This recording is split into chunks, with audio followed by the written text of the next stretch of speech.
propose qu'on attaque sur ce sujet qui vient en fait de réflexions qu'on a régulièrement et je pense que surtout du constat d'une certaine crispation qu'il y a eu à l'occasion de la crise Covid sur un certain nombre de sujets qui étaient déjà récurrents auparavant, sur les relations qu'on peut avoir entre établissements et praticiens libéraux, établissements privés j'entends, et que probablement dans la situation dans laquelle se trouve le système de santé actuellement, particulièrement dans la région, et pas que la nôtre, il était important de pouvoir voir un petit peu ce qu'on pouvait faire ensemble. Alors, une relation à l'épreuve des territoires. Ah oui, le territoire, c'est un peu le maître mot, c'est le hashtag à la mode chez les élus, chez les professionnels, dans leur exercice coordonné, etc. Mais finalement, encore faut-il savoir de quoi on parle, et encore faut-il savoir toutes les implications qu'il pourrait y avoir, et c'est un peu l'objectif de ces journées, en rappelant quand même qu'un médecin libéral en établissement, il est lié à l'établissement et réciproquement par un contrat d'exercice libéral, qu'il y a un projet médical à concevoir, à porter, etc. Ce sera le rôle de la CME qui sera abordé demain. Et puis, je pense qu'il est important qu'ensuite on puisse voir comment faire évoluer notre relation dans des intérêts communs et bien sentis sur la région, et peut-être probablement servir de réflexion sur une base un peu plus nationale. Alors, un petit point juste comme ça, les bonnes nouvelles, on va commencer par ça. Les spécialistes libéraux en Bourgogne-Franche-Comté, le spécialiste libéral, c'est à peu près 50% de l'offre spécialisée en Bourgogne, et entre 35 et 40% sont les spécialités sur la Franche-Comté. En pratique, on sort d'une crise, on a un contexte géopolitique un peu tendu. C'est le libéral et les établissements privés doublent la capacité de prise en charge chirurgicale sur le territoire bourguignon, et on rajoute à peu près 30% de capacité de prise en charge sur le secteur franc-comtois. Mon arrière-pensée, elle est claire, elle ne sera plus une arrière-pensée dans 2 secondes, c'est qu'à mon sens, on ne peut plus concevoir une offre de soins sur le territoire sans intégrer tous les acteurs à part égale de façon équitable.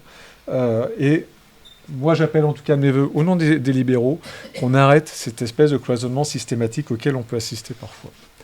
Donc voilà un petit peu ce que ça donne en fonction. Alors, je ne vous ai pas mis toutes les spécialités, c'est toujours un peu compliqué, mais à peu près le niveau. Une fois qu'on a dit ça, voilà les dernières études qu'on avait faites sur le plan démographique. Je n'ai pas eu le temps de ressortir tout le RPPS pour le mettre à peu près à jour, mais grosso modo, la situation n'a pas ou très peu changé, puisque quand on a des installations, peu ou prou, c'est pour un départ, mais on ne comble pas actuellement tous les départs. Et voilà le constat qu'on faisait en tout cas sur la dernière étude qu'on avait menée sur Bourgogne-Franche-Comté, simplement qu'on perdait la moitié de nos spécialistes d'ici 2027, toutes spécialités confondues. Bien sûr, ça c'est un chiffre un peu abrupt qui frappe un peu les esprits, mais lorsque dans un établissement vous perdez les anesthésistes, le chirurgien a beau avoir 40 ans, s'il n'y a pas d'anesthésiste, il n'opérera pas. Vous pouvez avoir un magnifique chirurgien gynéco spécialiste du cancer du sein avec une magnifique série, s'il n'a pas le TEP, s'il n'a pas le radiothérapeute, s'il n'a pas l'oncologue derrière, il n'opérera plus. Donc on a ici des impacts qui vont nous concerner tous, les établissements, les praticiens, qu'on soit privés ou publics, qu'on soit salariés ou libéraux, et je pense que là, il y a un élément extrêmement important à prendre en compte. Alors, où sont nos établissements ? Il y a eu pas mal de modifications ces dernières années, notamment par l'intervention de 2 grands groupes qui sont un peu partagés le territoire, en laissant quand même quelques établissements à un 3e groupe, pour les nommer. Donc on a grosso modo Elsan Ramsay, sans aucune hiérarchie de valeur. Et puis on a Vivalto, qui a un peu moins d'établissements, mais qui apporte aussi une offre de soins chirurgicales, notamment en Saône-et-Loire et en rééducation, si je ne m'abuse, sur Montbéliard, particulièrement conséquente, en tout cas incontournable, à prendre en compte. Et puis on a quelques établissements ESPIC, c'est-à-dire anciens PSPH, comme l'Hôtel du Creusot du groupe SOS, ou encore la clinique mutualiste à Talent, à côté de Dijon. Voilà un petit peu la répartition. Alors, je n'ai pas voulu choquer tout le monde, je n'ai pas mis les axes routiers, un peu par flemme, mais très clairement, on a une concentration de nos plateaux techniques sur les grands axes autoroutiers, d'accord ?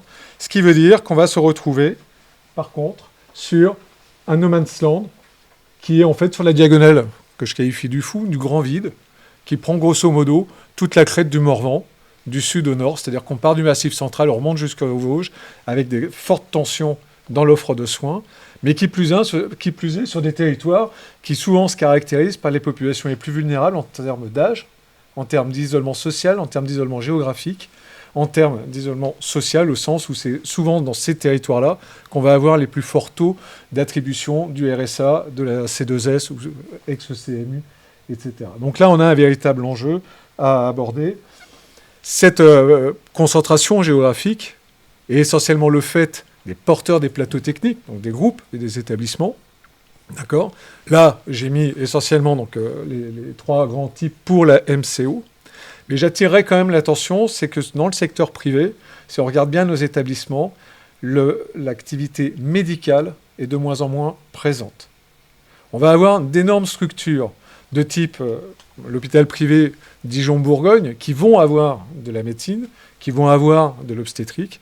Mais si on regarde sur la taille moyenne de nos établissements, on est avant tout sur du chirurgical, ce qui va poser quand même problème, parce que je ne vois pas comment un viscéral peut travailler sans gastro. Moi, neurochirurgien, je ne peux pas travailler sans neurologue ou sans rhumatologue.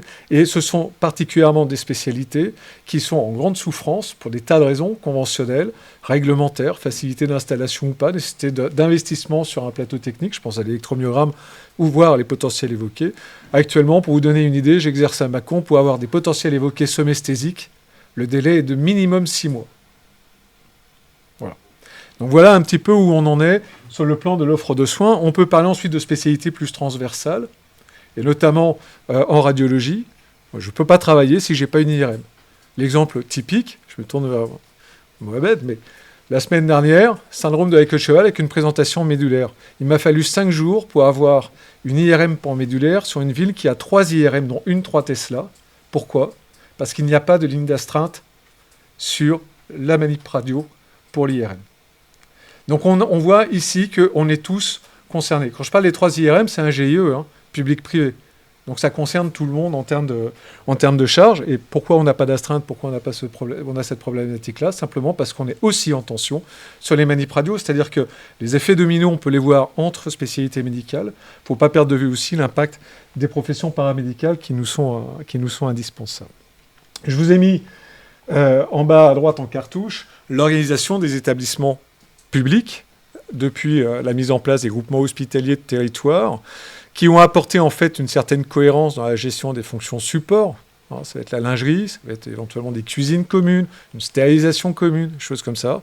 Mais les choses ont été, à mon sens, faites un peu à l'envers, dans le sens où on a d'abord fait des regroupements d'établissements avant de faire un projet médical commun. Et on sait que ça pose quand même souci sur certains territoires de GHT à ce niveau-là, avec des répercussions sur l'offre de soins. Sur le territoire que je connais bien, l'offre de soins est quand même en très forte tension et fragilité sur Paray-le-Monial.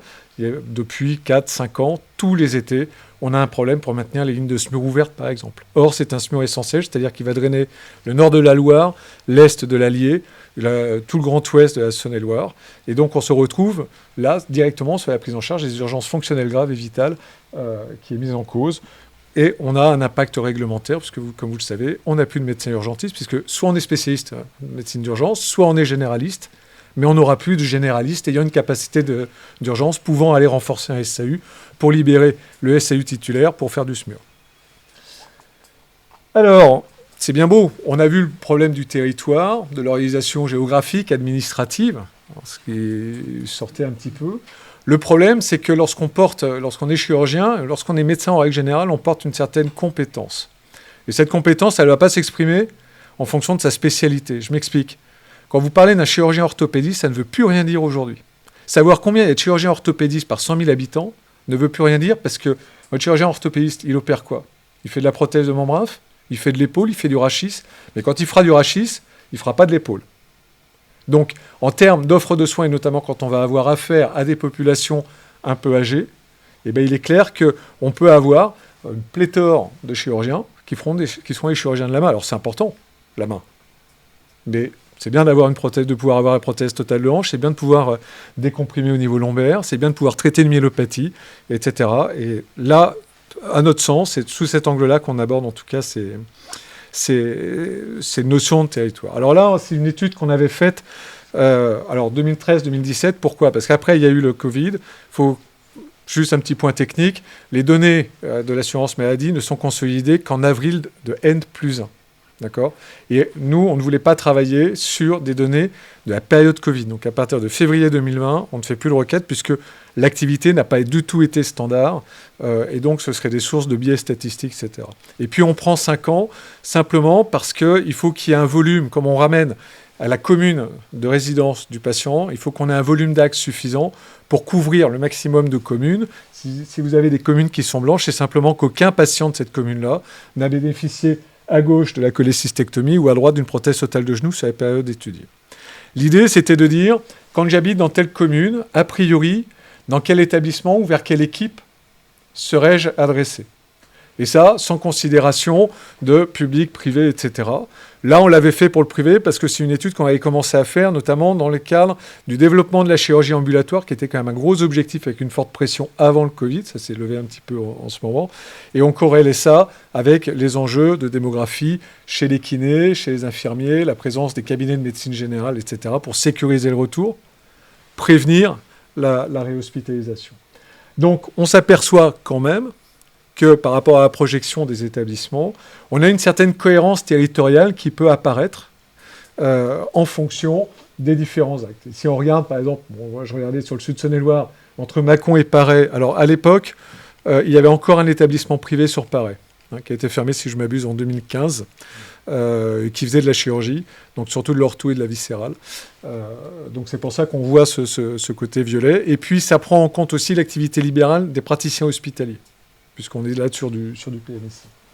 Donc voilà un petit peu le type d'approche territoriale. Ça nous paraît important parce que, comme on l'évoquait, une offre de soins, ce n'est pas le seul chirurgien qui va le porter. S'il n'a pas l'anesthésie, s'il n'y a pas l'IBOT, s'il n'y a pas l'IAT, s'il n'y a pas le plateau technique, s'il n'y a pas l'hospitalisation, puis encore CERO, s'il n'y a pas le radiothérapeute, l'oncologue, etc., on ne fera pas.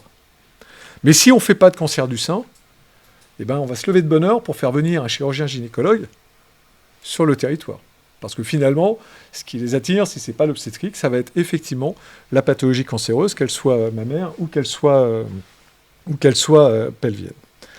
Donc cette notion de bassin de recrutement, c'est ce que je viens de vous montrer. Et puis là, par exemple, c'est pour la cancérologie scénologique.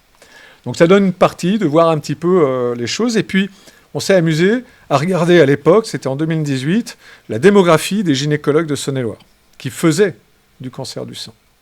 Et on s'apercevait, par exemple, qu'on avait une forte disparité avec des praticiens relativement âgés, notamment, si on regarde bien, sur Paray-le-Monial, qui était ici. Là, on est sur le département de la Saône-et-Loire. Et on avait une forte concentration, aussi bien publique que privée, sur Mâcon, où là, on avait effectivement les plus jeunes. Et donc, on se retrouve dans une situation où, d'ailleurs, en 2018, l'autorisation de chimiothérapie de Paray-le-Monial était remise en cause. Donc ça veut dire que si on supprimait la chimio, a priori, on n'allait pas faire venir de remplaçants à ces gynécologues-là, qui étaient déjà pas très nombreux.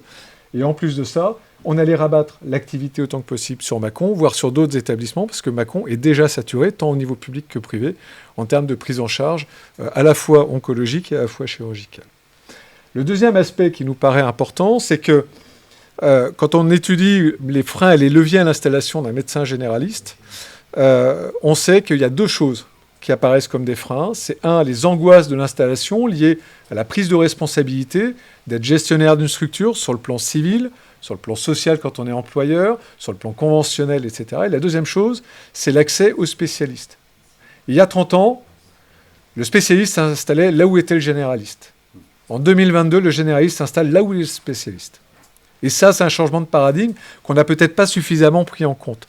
Mais ça veut dire que la responsabilité qu'on aurait en tant que Mâconnais, c'est d'assurer une présence de deuxième recours dans l'ouest du département pour rassurer, ou en tout cas ne pas altérer encore plus, la relative attractivité de ce territoire-là. Donc on a ici véritablement des enjeux sur l'ancrage territorial de l'offre de soins et des compétences qu'on peut porter. Alors, les enjeux, ça c'est pour ouvrir un petit peu les débats, et puis finalement ils vont revenir, je pense, sur les tables rondes suivantes. J'en ai identifié plusieurs, et la liste est loin d'être exhaustive.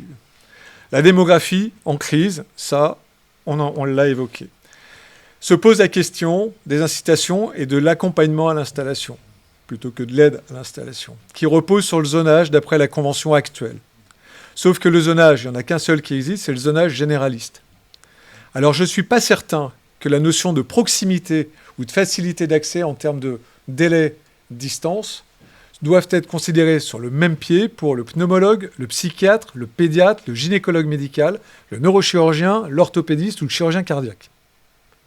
Donc là, on a un problème de méthodologie, on a un véritable sujet qui va être de dire comment est-ce qu'on appréhende la démographie des spécialistes par grand groupe de spécialités, et à partir de là, comment est-ce qu'on peut flécher les actions, qu'elles soient financières ou pas d'ailleurs, pour faciliter d'abord l'absence de rupture ou de carence dans l'offre de soins, et ensuite son renforcement dans ses faiblesses, voire remettre une offre de soins qui aurait disparu entre-temps sur certains territoires. Donc ça, on voit en même temps apparaître une notion de gradation entre ce qui va être du deuxième recours courant, la chirurgie orthopédique, la chirurgie viscérale, etc. Un deuxième qui devient presque un troisième recours, la neurochirurgie crânienne, la chirurgie cardiaque. Et puis ensuite, il y a les spécialités intermédiaires, la neurochir ou la chirurgie orthopédique rachidienne, qui là est un peu plus difficile d'accès que le deuxième recours type orthopédique, prothétique, etc., parce que moins d'effectifs, mais qui, d'un autre côté, est une activité qui n'est pas encore soumise à autorisation et qui peut être réalisée de manière beaucoup plus proche des patients. Donc ça, il y a cet aspect-là. Le deuxième aspect sur la démographie, je l'ai évoqué pour les généralistes, c'est cette notion de solidarité territoriale. C'est-à-dire que si on ne prend pas la responsabilité ou sur soi de maintenir une offre de soins sur un territoire, par effet domino, c'est tous les axes, toutes les composantes de l'offre de soins de ce territoire-là qui, à court terme, disparaîtront. Du premier recours au deuxième recours, et qui mettront en tension et en difficulté, y compris les autres établissements, l'offre sociale et l'offre médico-sociale. Et puis, en termes d'attractivité, et là je me tourne encore une fois vers l'ARS, mais pas que, je le fais remonter aussi, le CHU dépend de l'enseignement supérieur à mon grand dame, mais il y a des stages en libéraux. Un interne de médecine générale va s'installer là où il a des attaches familiales, où son conjoint ou sa conjointe a des attaches familiales, ou bien là où il a fait un stage qui s'est particulièrement bien passé, qui lui a fait découvrir le territoire, apprécier les patients, apprécier les conditions d'exercice, y compris sur le plan de l'organisation, de la coordination des soins, etc. C'est ça qu'il va faire. S'il ne vient pas en stage, il ne va pas s'installer. Ça ne viendra pas à l'esprit d'un chirurgien d'aller s'installer à Paray-le-Monial quand il a fait ses études à Lyon ou à Dijon. Voilà. Il n'y a qu'un bémol sur notre région. Alors, il y a deux choses. C'est Dijon est l'un des CHU de France qui a le plus fort taux de fuite des internes formés. Il y a plusieurs raisons. D'abord, c'est le CHU qui accueille le plus d'internes qui ne viennent pas de la région. C'est-à-dire qu'on va recevoir, par exemple, en formation, des internes parisiens qui vont venir faire leur internat à Paris pour repartir comme chef dès qu'ils pourront en Île-de-France ou dans d'autres régions. Contrairement à la Franche-Comté, où là on a des étudiants franc-comtois qui font leurs études en Franche-Comté, à Besançon, qui vont essayer de tout faire pour faire leur internat à Besançon, et donc qui s'installeront à Besançon. Et c'est la grande difficulté qu'on va avoir entre les deux versants, Bourgogne et Franche-Comté. Le problème que l'on a quand même, c'est que le versant bourguignon, c'est 2/3 de la surface et de la population de la région. En plus de ça, traversé par les grands axes autoroutiers, avec l'accidentologie qui va avec, qui est un peu plus importante que ce que l'on peut avoir sur la Franche-Comté. Donc ça pose un certain nombre de soucis de ce côté-là, à prendre en compte en termes de santé publique ou en tout cas de réactivité. Donc le stage en libéral me paraît essentiel, et quand je dis stage en libéral, en cette période de discussion un peu tendue, surtout aujourd'hui, sur une hypothétique 4e année de médecine générale, je pense qu'il faut aussi inclure la réflexion du stage en libéral pour le spécialiste. Alors vous allez me dire, ouais, mais il n'y a plus de spécialistes. Je suis d'accord. Mais soyons open et soyons agiles. Notre responsabilité, c'est l'offre de soins. Faisons des stages mixtes. Moi, je suis tout seul comme chirurgien du rachis sur Mâcon. Il y a de l'orthopédie à l'hôpital. Il y a de l'orthopédie à la clinique. On peut très bien imaginer qu'un interne de neurochirurgie qui veut faire du rachis, mais qui doit faire ses stages dans une autre spécialité, aille le faire à Mâcon et vienne faire un peu de rachis en libéral avec moi, tant en consultation qu'au bloc, pour découvrir ce mode d'exercice-là. Je promets, c'est enregistré. Je ne suis pas là pour préempter systématiquement le personnel du CHU, et je parle sous le contrôle du président du conseil régional de l'ordre. Voilà. Non, mais l'idée, elle est quand même ici. La deuxième chose qui paraît essentielle, c'est l'exercice coordonné. Alors pour les chirurgiens et pour les plateaux techniques lourds, les enjeux, c'est l'optimisation de la durée de séjour. Optimisation qui est à la fois une source de satisfaction en termes de qualité de service rendu. On sait également qu'il y a un impact positif sur le devenir des patients, et plus ils sont âgés, plus la durée de séjour sera courte et meilleur sera le résultat fonctionnel, notamment en termes de lutte contre la dépendance. Mais pour ça, il faut qu'on ait les moyens. Et derrière, il faut qu'il y ait du kiné, il faut qu'il y ait de l'infirmier, il faut qu'il y ait des moyens de communication directs, parce que si la cicatrice est un peu inflammatoire, si le patient déclenche une douleur violente au décours d'une séance de kiné, s'il y a quoi que ce soit d'autre qui apparaisse, il faut qu'il y ait ce lien qui soit fait. Et c'est toute la difficulté de cet exercice coordonné qui est à structurer, notamment à travers les communautés professionnelles de territoire de santé. C'est pour ça que je porte, et que j'ai toujours dit à ce sujet-là, que, il faut que les spécialistes, quelle que soit leur spécialité, s'emparent du sujet, et à mon sens, il ne peut pas y avoir de communauté professionnelle territoriale de santé sans deuxième recours. Ça me paraît indispensable, pour toutes les raisons qu'on vient d'évoquer. Promouvoir le parcours de soins. Le troisième point, qui est un sujet très d'actualité dans cette période de discussion des services d'accès aux soins, c'est le soin non programmé. Actuellement, le soin non programmé n'est vu, majoritairement en tout cas dans les expressions, que sous l'angle du premier recours. J'évalue à la louche, je n'ai pas fait d'études précises, mais à peu près à 30% le nombre de passages dans les services d'accueil des urgences pour accéder aux spécialistes. Que ce soit un spécialiste d'organes, de santé mentale ou une spécialité transversale, l'imagerie, la biologie, pour ne citer qu'elle. Moi, je pense qu'il y a véritablement un travail à fournir de réintégrer les professionnels de santé libéraux de deuxième recours dans cette notion du soin non programmé.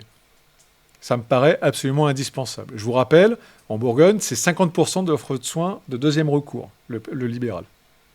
Pour ça, il faut les moyens. Là, je me tourne vers les établissements. Évidemment, il faut qu'on soit en capacité de pouvoir accueillir rapidement des patients, y compris les prendre rapidement au bloc opératoire, malgré toutes les difficultés que tous les établissements connaissent en public et en privé, notamment sur le personnel de bloc. Mais à un moment donné, il y a cette affaire-là. On a vu les grandes envolées lyriques de l'ancien président de la FHF sur l'absence de responsabilité des libéraux qui ne prenaient pas leur part, etc. À l'époque, au niveau de la conférence nationale des URPS, lorsqu'il réclamait l'équité, on lui réclamait la réciprocité. C'est-à-dire qu'à un moment donné, quand dans les projets régionaux de santé, on a une FHF qui systématiquement a tout fait pour supprimer les autorisations dans le privé, quand on se retrouve dans la cata dans laquelle on s'est retrouvé cet été, on assume ses responsabilités, on ne tire pas à Uadia de l'autre côté de la rue, mais par contre, on voit comment on peut travailler ensemble. Et ça me paraît indispensable, et c'est un message qui me paraît extrêmement fort, que l'on doit porter, que l'on doit construire ensemble, en partenariat entre les établissements, les professionnels de santé, et sur les territoires, d'où la notion de responsabilité territoriale. La FHF porte la notion de responsabilité populationnelle. C'est Antoine Malone qui la porte, c'est un modèle qui est québécois. Bon, il faut quand même rappeler que Québec, c'est un modèle churchillien de l'État-providence, c'est Beveridge, c'est un système salarié avec effectivement une déclinaison territoriale par les centres communautaires, etc., qui n'est pas tout à fait celui qu'on a en France. Le deuxième regret que j'aurais, c'est que malheureusement, je n'ai jamais été invité, moi en tant que représentant des libéraux, mais je ne pense pas que ce soit le cas de la FHP, pour discuter de cette responsabilité populationnelle. Et qui plus est, j'exprime juste une petite crainte qui m'est tout à fait personnelle, c'est que quand on parle de population, en règle générale, il y a le terme vulnérable qui arrive. Et on va recommencer à cloisonner entre la vulnérabilité sociale, la vulnérabilité médicale au sens de la LD, etc. Alors que si on est dans le territoire, on va avoir des enjeux qui vont couvrir l'ensemble de ces vulnérabilités-là, mais en proximité et en cohérence. Donc ça me paraît quelque chose d'important. La deuxième chose, c'est la question de la permanence de soins qui fait écho à tout ce qu'on vient de dire. On en a souvent échangé avec Didier. Je le réaffirme devant vous, et suite à la réunion avec les présidents de CME qu'on avait fait au mois de mai, à l'approche des crises de cet été, je considère, moi en tout cas, que ce n'est pas parce qu'on est libéral qu'on ne peut pas participer à la permanence de soins. J'assure la continuité des soins, je suis joignable H24 pour mes patients, parce que c'est un devoir déontologique. Dès lors, je peux être joint pour une urgence d'un patient que je ne connaîtrais pas. Et ça, je pense que c'est quelque chose sur lequel il va falloir qu'on travaille et qu'on voit un petit peu. Mais ça, c'est la réciprocité. J'attendrai donc l'équité. C'est-à-dire qu'il faut que véritablement, si on allait là-dessus, mais c'est quelque chose que je mets sur la table au débat, que ce soit non plus une permanence de soins en établissement de santé, mais une permanence de soins en territoire, et qu'à partir de là, les tableaux de garde soient montés ensemble. D'accord ? Mais pas comme on voit à l'URPS en Qatar, le 12 juillet, un tableau à trous en me disant « j'ai personne le 14 au soir ». Ça a été compliqué. Alors ça a été très compliqué au mois de juillet, fin juillet, pour avoir des anesthésistes sur l'ensemble du mois d'août, sur les 2 CH du Jura. C'est-à-dire qu'on était dans une situation, je ne suis pas sous le contrôle de Mohamed, mais pratiquement on pouvait se retrouver à fermer des établissements complets, faute d'anesthésistes par exemple. Alors c'était vrai aussi sur les maternités, etc.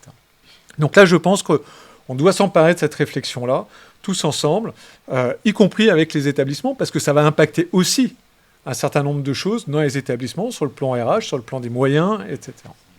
Et puis, la dernière chose, c'est les crises sanitaires. Ça a été un objet de crispation. Souvenez-vous, vous arrêtez tout, vous n'opérez plus. Ensuite, il faut reprendre de manière progressive.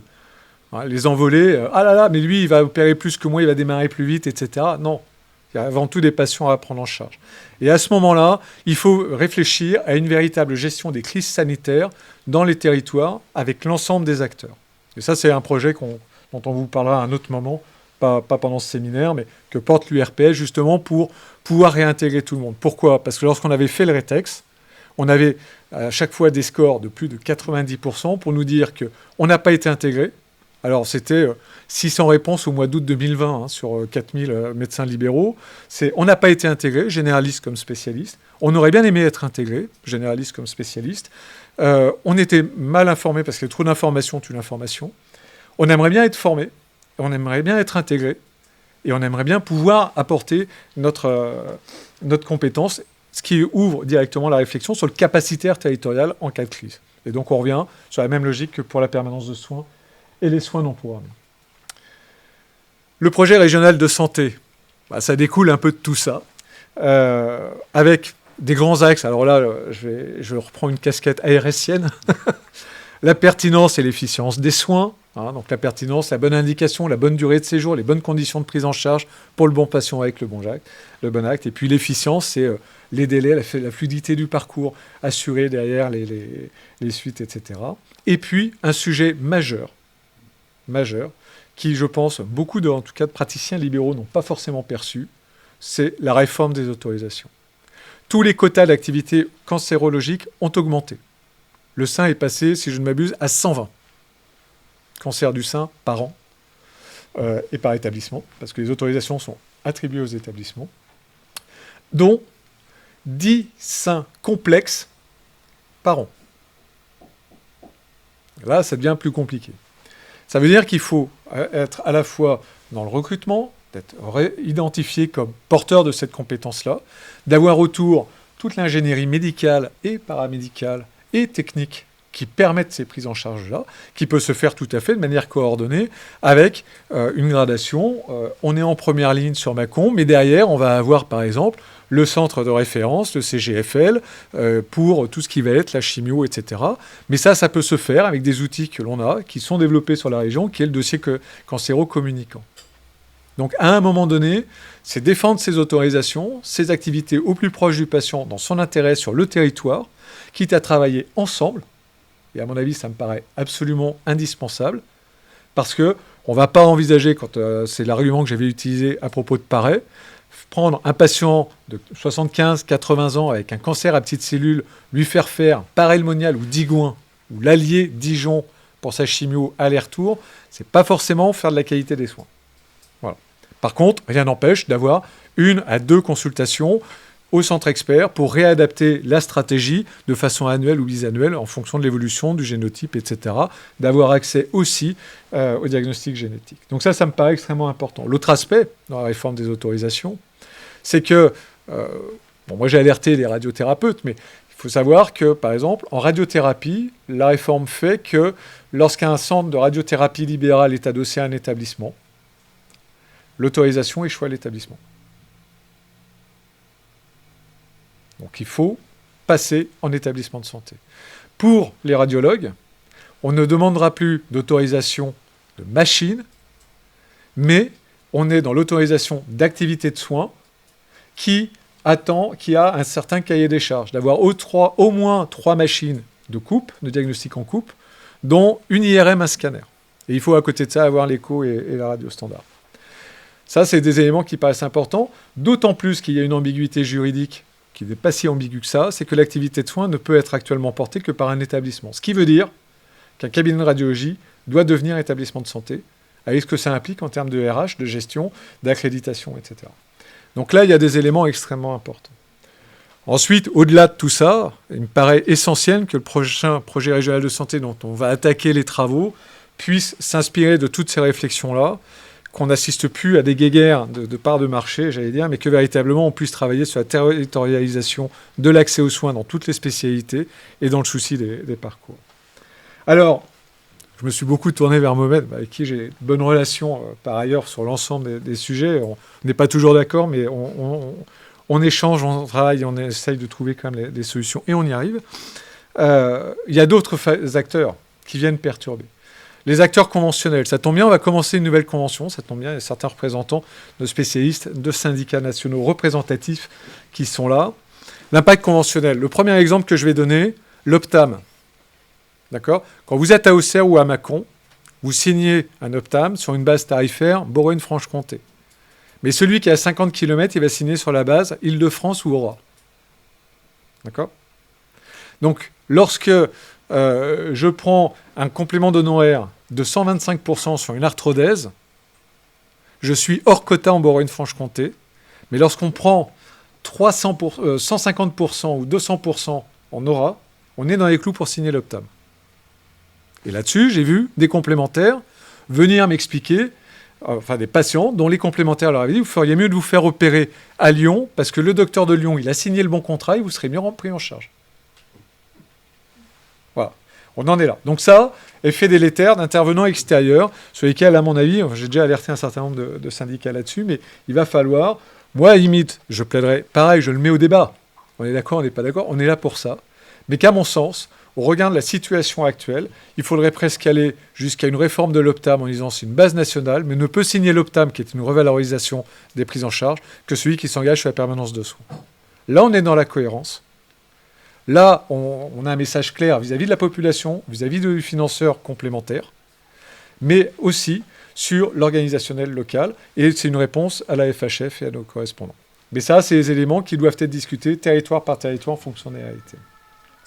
Les aides à l'installation, on l'a déjà évoqué, c'était les limites du zonage. Dernier élément, c'est la télémédecine et l'innovation. Là, je pense qu'il faut qu'on s'empare de ces sujets-là, parce que quand on voit les élongations territoriales des bassins de recrutement que l'on a du fait de la concentration de nos plateaux techniques, c'est une façon d'assurer un contact de proximité, une présence de proximité vis-à-vis de nos patients. Nos patients qu'on connaît déjà, ou simplement en téléexpertise avec nos correspondants. Ça, c'est le premier point. Par contre, je pense qu'il faut être extrêmement vigilant sur un certain nombre de choses. C'est-à-dire qu'un acte de télémédecine, que ce soit une téléexpertise ou une téléconsultation, n'est qu'une façon de maintenir le contact et d'éviter une rupture de parcours en situation un peu dégradée par rapport à ce qu'on doit faire normalement de la consultation présentielle. Ça va s'adresser en particulier à certaines populations un peu en situation de rupture, je pense aux personnes en situation de handicap qui sont hébergées, ou aux EHPAD, etc. Ça veut dire que derrière, surtout dans les spécialités chirurgicales, il faut être en mesure d'assurer une vérification clinique présentielle au lit du patient ou au cabinet dans un délai raisonnable. Et à mon avis, c'est là qu'est la limite par rapport aux plateformes nationales qui ont plus une démarche mercantile que véritablement traiter les déserts médicaux. Donc, voilà, on ne va pas être exhaustif. Un petit peu l'ensemble des éléments que j'avais à soumettre au débat.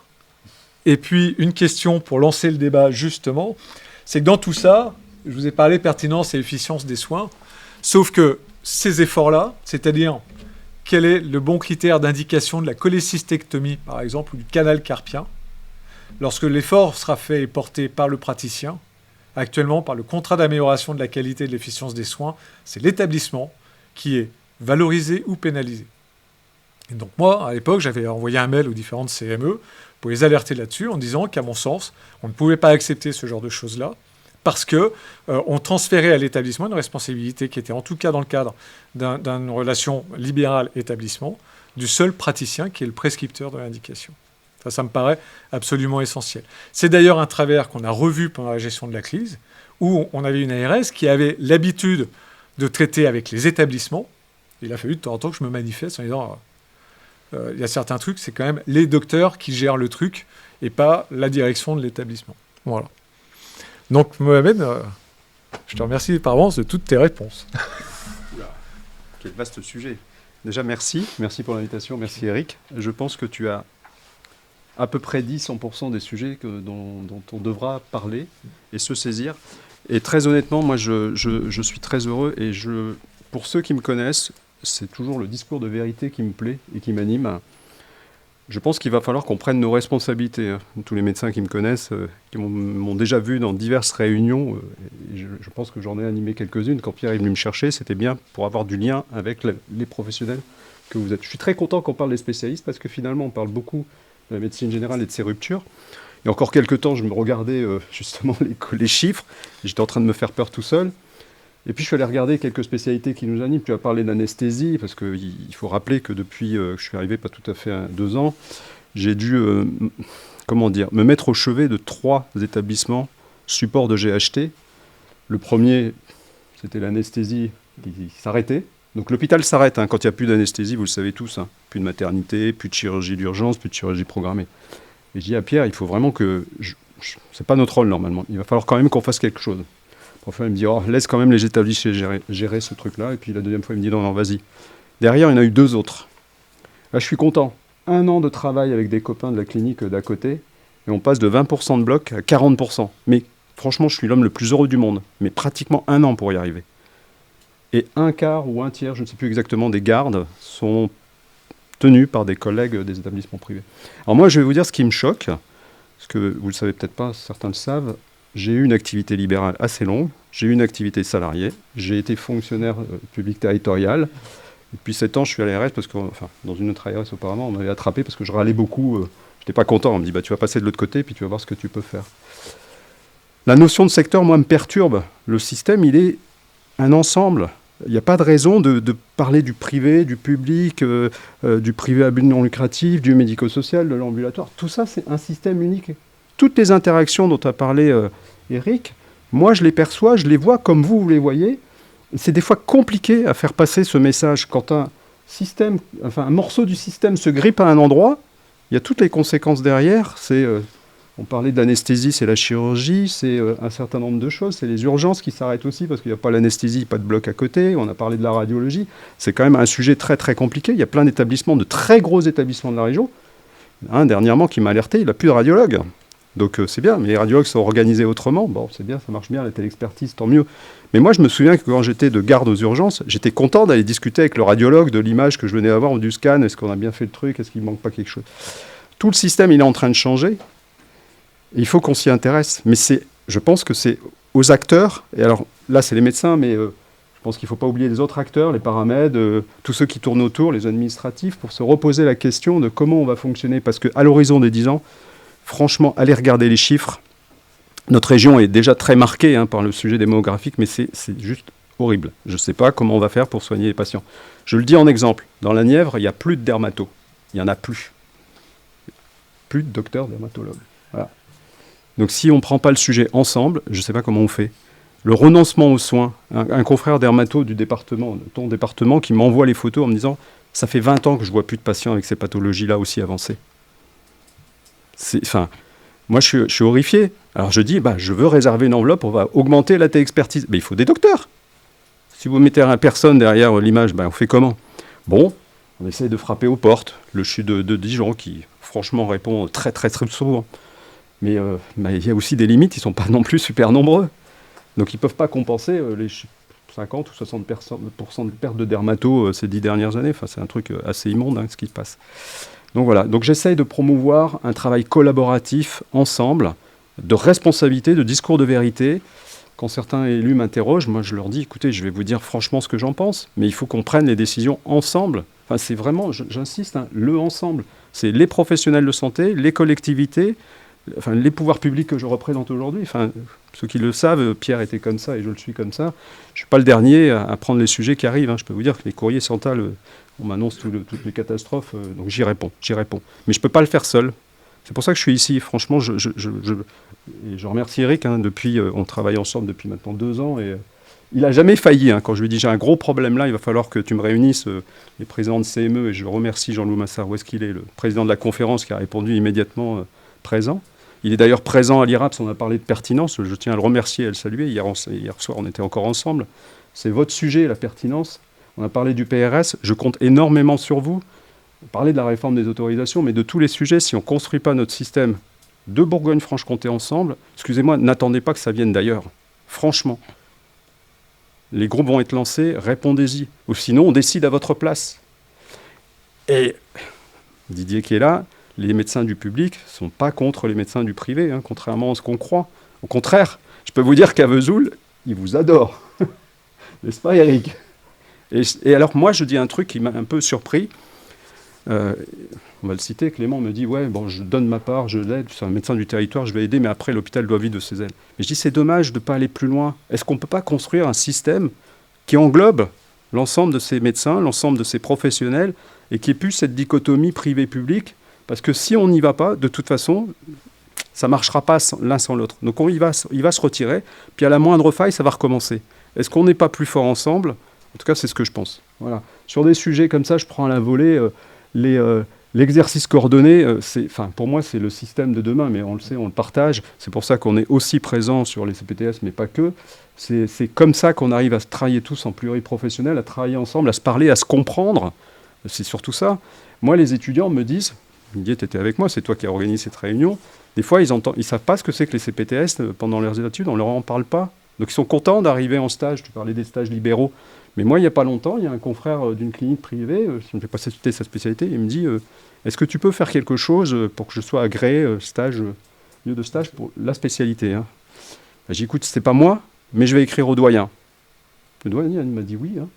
Et le coordonnateur a dit oui. Donc je pense qu'on est arrivé à ce moment propice où il faut aller frapper aux portes. On a tous été formés au même endroit, mais alors ce qui est curieux, c'est qu'on n'ose pas se parler. Moi, je suis assez surpris. Franchement, il faut aller frapper à cette porte et essayer de construire ensemble des dispositifs. On a besoin de stages, de lieux de stage, parce qu'en fait, on forme beaucoup. C'est dommage que les doyens ne soient pas là, parce qu'ils auraient pu vous le dire aujourd'hui. On forme beaucoup, on a besoin de lieux de stage et on commence à être en difficulté. Donc on va agréer, mais il faut se manifester. Il y a des conditions aussi d'agrément. On ne peut pas agréer n'importe quel lieu de stage. Enfin, j'ai été maître de stage, ceux qui le sont le savent très bien. Il y a quand même un certain nombre de conditions à remplir. Donc il faut commencer à faire ce travail. Il y a un peu de formation. C'est comme ça, enfin, qu'on le veuille ou pas, il y a un certain nombre de critères. Et les étudiants vous le diront, s'ils ne se sentent pas encadrés, s'ils n'ont pas les critères d'encadrement et de formation, ils n'accepteront pas d'aller en stage. Parce que ce matin, on me dit, il y a 3 postes ouverts et j'ai eu qu'un interne. Il y a un sujet. Écoutez, je ne suis pas au courant, je vais me renseigner. Mais c'est les internes qui choisissent. Hein. Même quand il y a des patrons qui leur disent non, ils arrivent à contourner le système. Tu as parlé de l'hyperspécialisation en chirurgie, c'est la même chose en médecine. On manque de cardiologues généralistes. Ça devient prégnant dans certains endroits du territoire. Ils veulent tous faire des spécialités dans la spécialité. Très bien, c'est génial. Mais s'il n'y a plus de cardiologues généralistes, comment on fait ? Voilà. Vous voyez bien que tout ça est très très complexe. Et si on ne le prend pas tous ensemble... Enfin, je ne suis pas un oiseau de mauvais augure, je suis plutôt très optimiste et plutôt déterminé et tenace, mais ça fait quand même un certain temps que j'annonce, et que tu annonces, parce que pour ceux qui sont au Conseil de l'Ordre, moi, il y a 20 ans, on travaillait sur des courbes démographiques, hein, Didier, on voyait les trucs arriver, toutes spécialités confondues. Bon, maintenant on y est, et je peux vous assurer que si on ne prend pas le sujet ensemble, on ne va pas y arriver. C'est vraiment une question de responsabilité et de choix à faire ou pas à faire. Et ensuite, on assumera tous collectivement, de ne pas y être arrivés. Quand je dis tous, là, au sens très large, j'insiste, pour moi, ce n'est pas que le sujet des professionnels de santé. Voilà. C'est des propos introductifs, mais je voulais quand même que vous voyez comment je peux raisonner, fonctionner, et après je répondrai aux questions, et on répondra aux questions, Monsieur le Président. Je vois Jean-Loup qui a déjà levé sa main. Oui, puisque sur cette seule diapositive, on parle de zonage, de région, de désertification. Et puis après, on arrive à réforme des autorisations. Réforme des autorisations, c'est l'hyperspécialisation. Oui. Alors, moi, je vois 2 choses totalement antinomiques sur ce... Alors, figure-toi que moi, j'ai déjà dit à mes équipes, il va falloir qu'on travaille avec les professionnels, parce que moi, je vais me retrouver, enfin, en tant que tutelle, excusez-moi du terme, quand je dis moi, c'est la tutelle, on va se retrouver en difficulté sur certaines spécialités au travers de la réforme des autorisations, dans le domaine du recours CHU. Les CHU peuvent perdre certaines autorisations parce qu'ils ne sont pas dans les seuils. Or, ils font du recours dans l'hyperspécialisation. Vous imaginez le problème. Donc, on a un chirurgien qu'on a embauché, un chirurgien retraité, Gilles Dreyfus, que vous connaissez peut-être, il va nous aider à raisonner, parce que moi, je ne suis pas chirurgien, je suis médecin généraliste, médecin urgentiste, donc voilà, et à essayer de comprendre comment on peut trouver des solutions. Et moi, je ne vois qu'une seule solution, c'est de travailler ensemble. Tu as parlé de territorialisation, moi, je parle de filière territorialisée. Enfin, il y a quelque chose, il y a des notions comme ça. Dans le privé, il y a des risques, mais dans le public, il y a des risques aussi sur ces autorisations. Je pense qu'on ne mesure pas. Il y a quand même un vrai sujet à se re-questionner, à regarder si on n'a pas un modèle un peu différent. On ne va pas pouvoir contourner la loi, je vous le dis tout de suite, mais il va falloir trouver des solutions quand même pour y arriver. Sinon, je prends juste un exemple, c'est celui qui m'a sauté à la figure, parce qu'on m'a présenté des courbes. La chirurgie bariatrique au CHU de Besançon, ils sont en dessous des seuils, ils n'en feront plus. Mais ils font que les cas complexes, que les situations extrêmement particulières. Bon, ça veut dire qui le fait. Dijon est tout juste au-dessus. Mais peut-être que les dernières données fera qu'il descendra un peu. Donc on ne fait plus dans la région. Donc on va envoyer Grand Est ou Arras. Enfin, j'ai regardé ça parce que ça m'a perturbé, mais il y a d'autres spécialités qui sont concernées par c'est une histoire de seuil. Tu l'as dit, tu as parlé de la scénologie, mais c'est un exemple parmi tant d'autres. Et moi, ma solution... Des autorisations, ça reste un sujet quand même très aigu pour tous les... Ah oui. Mais encore une fois, mon sujet, c'est de ne pas perdre. C'est de ne perdre aucun chirurgien. Oui, mais est-ce qu'on ne peut pas regarder ça à l'échelle d'un territoire ? C'est vraiment la question. Ça, c'est une question qui avait été abordée en groupe de travail au ministère. Moi, j'avais dit, il faut envisager d'attribuer les autorisations non pas à un établissement, mais à une équipe territoriale. Parce que sinon, vous avez des territoires entiers qui vont perdre des pans dans l'activité de soins. Ça a été refusé notamment par les fédérations hospitalières. Contact. Mais le problème, c'est qu'on considère l'activité des praticiens sur un établissement. Et s'il y a 2 établissements sur le territoire, chacun ne faisant pas ses quotas, mais s'ils travaillent ensemble, ils assurent, ils sont au-delà des quotas, ils assurent en plus une certaine forme de RMM territoriale en lien avec le centre de référence. C'est à mon avis plus vertueux que le modèle qu'on a actuellement. Et très clairement, moi ça c'est une question que je reposerai à nos syndicats représentatifs, mais aussi à la FHP, c'est de dire, je pense qu'il est une erreur actuellement de maintenir les autorisations telles qu'elles sont sur les seuls établissements. Privé ou privé-public. Le danger était derrière d'avoir des autorisations par praticien. Et là, pareil, j'y suis pas favorable parce qu'encore une fois, on ne peut avoir une activité à risque si elle est sous autorisation. Elle est encore plus à risque que les autres. On ne peut l'avoir qu'à partir du moment où on a l'équipe qui permet d'assurer ce risque dans de bonnes conditions, notamment de sécurité. Donc c'est la pluridisciplinarité, c'est de ne pas être tout seul à porter le risque, etc. Parce que continuité des soins, parce qu'éventuellement permanence des soins, etc. Donc il y a une vraie réflexion à avoir là-dessus. Le problème, c'est qu'on a des territoires qui sont tellement pauvres que, effectivement, on va avoir un délitement. Et cette réforme des autorisations risque d'accentuer encore le délitement de l'offre de soins sur les territoires les plus en tension. En fait, sincèrement, moi je le dis humblement, j'ai pas de solution. Mais si on ne travaille pas ensemble, il y a des territoires qui perdront et l'hôpital et la clinique en même temps. Quand vous n'avez plus les ressources, vous ne les avez pas. Enfin, il y a eu beaucoup de fantasmes. On s'est imaginé que certaines cliniques étaient plus riches qu'à l'hôpital. Moi, je peux en dire.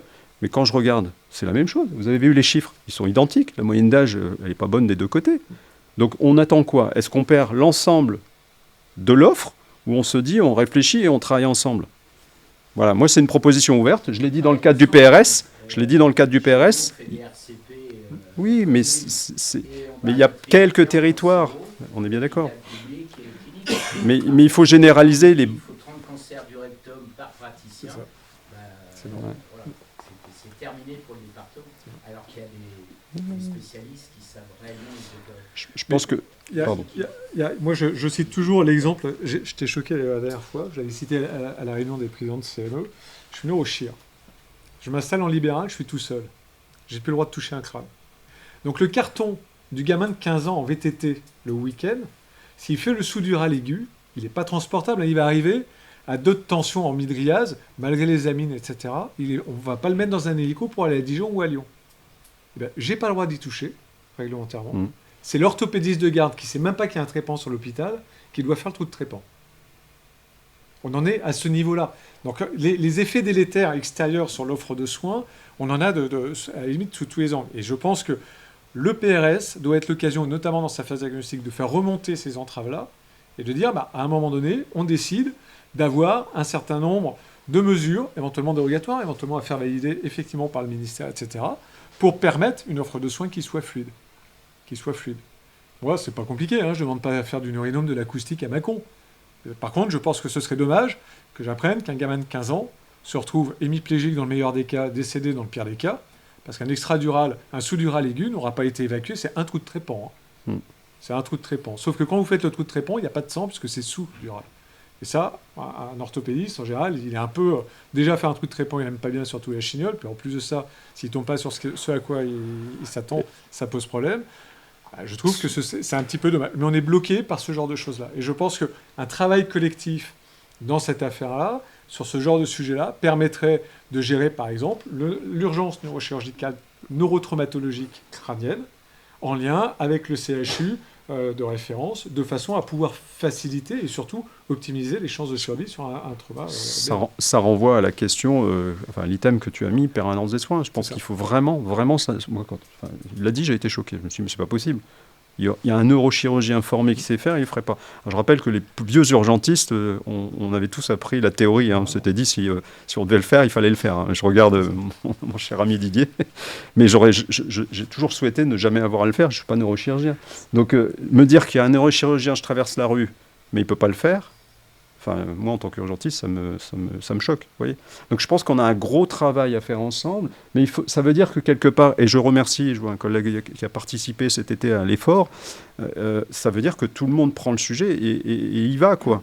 Sinon, je vous le dis, à l'hôpital, ils sont plus... Enfin, Didier, je te laisserai compléter, mais on a de gros sujets du fait de la démographie et de l'abandon. Alors, tu as donné des chiffres intéressants. Les francs-comtois sont plus sédentaires parce que ce sont des francs-comtois qui réussissent l'internat. Ils réussissent pas mieux, hein, c'est pas une histoire... Non, mais ils sont très attachés au territoire.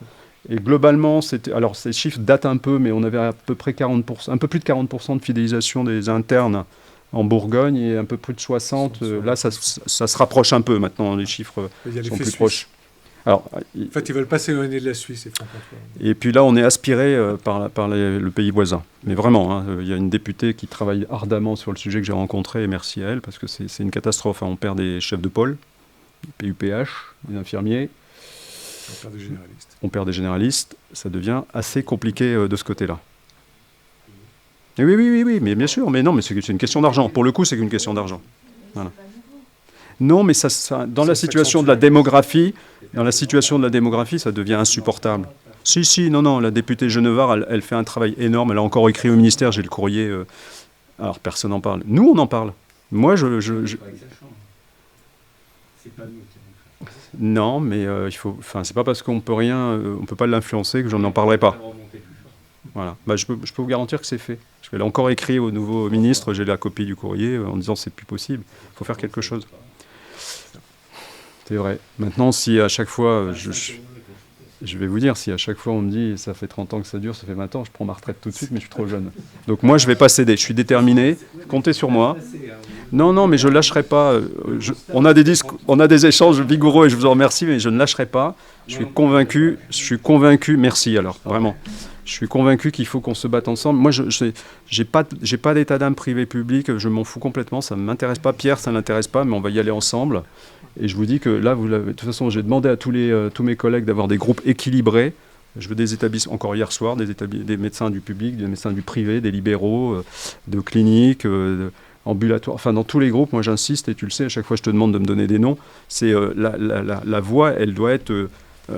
échanger, partager, on doit arriver, j'espère en tout cas, un portage commun de stratégie.